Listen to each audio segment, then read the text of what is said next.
I'm Mary, and I'm a licensed clinical social worker, and today I wanted to talk about something that every trauma survivor needs to understand. When people are experiencing trauma, they often ask things like, how do I heal? And how do I stop feeling this way? Why can't I just move on? So the truth is that trauma recovery is rarely quick, and it's never linear. But there are two foundations that almost every trauma treatment approach has in common, and that's safety and support. If these two pieces are missing, healing just becomes that much harder. So I want to talk about why. First, let's start with what trauma is. Trauma is anything that overwhelms your ability to cope, and it leaves you feeling unsafe and powerless and emotionally overwhelmed. It could be abuse, neglect, domestic violence. It could be medical emergencies, a loss of a loved one, a betrayal, accidents, or any event that fundamentally changes your sense of safety. Trauma doesn't just affect your memories. It affects your brain and your nervous system. It affects how safe you feel in the world.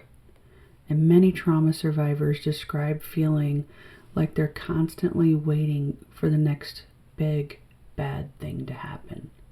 Even when life is going calm. Even when they're technically safe, their body still feels like it's in danger. That's because trauma isn't just simply an event that happened in the past. It's actually an injury to your nervous system. So foundation number one, establish safety. The first foundation of trauma recovery is safety. I'll repeat it over and over. Safety. This sounds simple, but it's vital. Trauma can shatter your sense of security. And before your brain can process that painful experience, it needs evidence that the danger has ended. One trauma expert explains it this way. Trauma challenges our sense of safety and makes us feel like something dangerous is happening or could happen again at any moment. All experts know that. And trauma survivors. And what they need to do is to restore that sense of safety. And sometimes that means physical safety. If somebody's been in an abusive relationship experiencing ongoing violence, even emotional abuse, and remaining in that situation, healing becomes difficult because the threat is still present and your nervous system can't relax when you're still in danger. But safety isn't only physical. Like I said, it's emotional too. So sometimes healing requires creating distance from toxic relationships and setting boundaries. Limit contact with people who manipulate you and criticize and shame you and validate you. Many people struggle with those boundaries because they worry if they're being selfish. But boundaries are not punishment. Boundaries are protection. They create the emotional space we need for healing. It's a practical way to create safety. And once you're physically safe, the next goal is helping your nervous system calm down. One way you can do that is through grounding.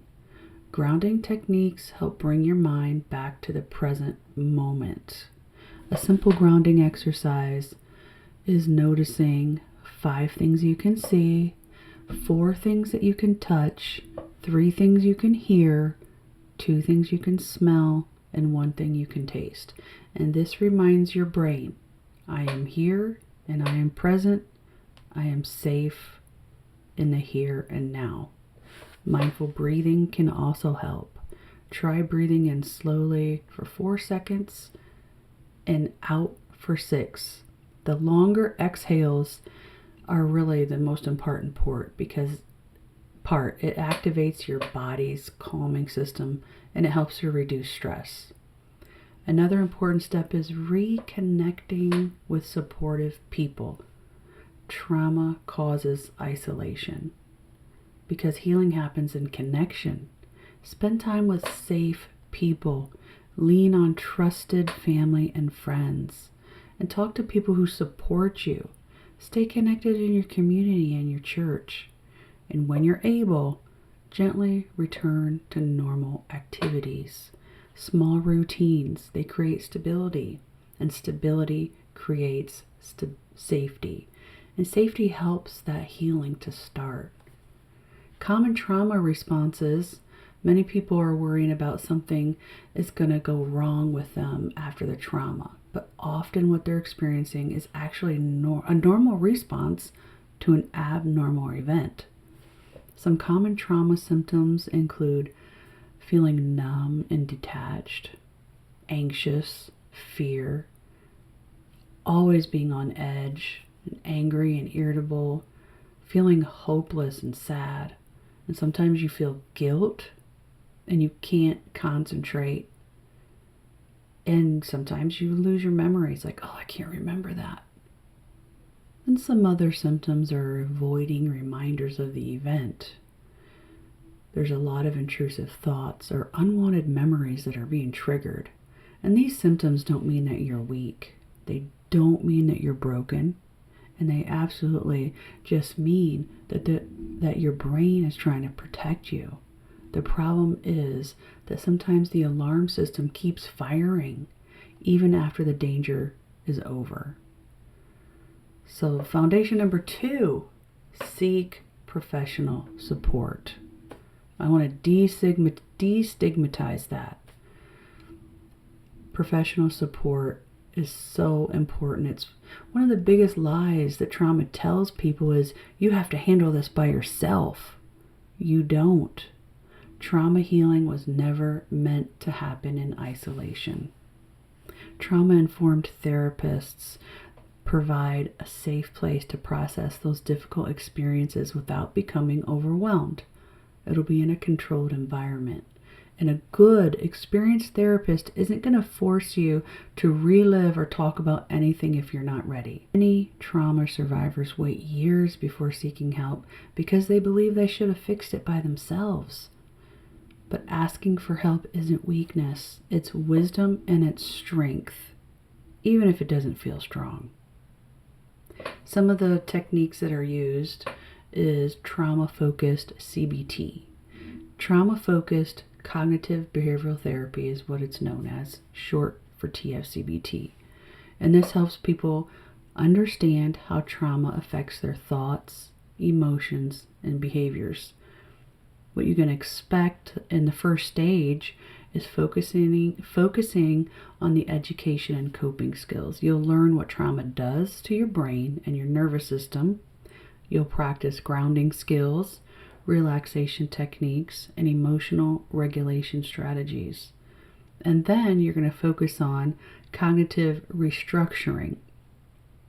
And this is trauma and distorted thoughts. Like thinking this was my fault. I should have done something differently, or why didn't I do this? The world is completely unsafe. But TF-CBT helps people examine those beliefs and replace them with healthier, more accurate perspectives. And then gradual exposure. Many trauma survivors avoid those painful memories because it's too hard. And avoidance will provide a temporary relief, but then you're stuck. But with support from an experienced therapist, you can slowly approach those traumatic memories in a safe and structured way.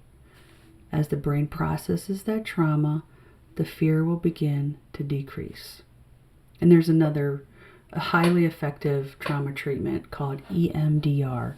That stands for Eye Movement Desensitization and Reprocessing. Unlike traditional talk therapy like CBT, EMDR focuses more on the brain processing the traumatic memories that sometimes become trapped in the brain in their original emotional form. So when something triggers that memory, it can feel like the trauma is happening all over again. And EMDR helps your brain update that memory. During a session, the clients will focus on a specific memory while engaging in what they call bilateral stimulation. This can involve following the therapist's finger back and forth, listening to alternating sounds, and feeling alternating taps. Every 30 to 60 seconds, the therapist will pause and ask you, what do you notice now? So your brain is gradually processing a memory and begins storing it as a past event rather than a current threat. That's one of the biggest advantages of EMDR, is that people don't have to describe every detail of the trauma. The brain does most of the work internally. One of the most important things that I'll continue to repeat is healing is not linear. Some days you'll feel stronger, and some days you're going to feel so overwhelmed. But that doesn't mean you're moving backwards. It means you're human. Recovery is a process, and it's the small steps that matter the most, because they're steps. Making a counseling appointment, setting boundaries, practicing grounding exercises. You can go for a walk, call a friend, show up for another day. These are all the small steps that add up. And if you've experienced trauma, I want you to remember these two foundations. Create safety, seek support. You don't need to heal everything today, and you don't have to do it alone. You don't need to have all the answers either. Remember, the Bible tells us in Psalm 34:18, the Lord is close to the brokenhearted and saves those who are crushed in spirit. Healing is possible, not because the past disappears, but because with safety and support and God's help, you can move forward. I hope this video was helpful. Please like and subscribe and share it with someone who may need encouragement today. And remember, where there's hope, there's healing. And with God, there's always hope.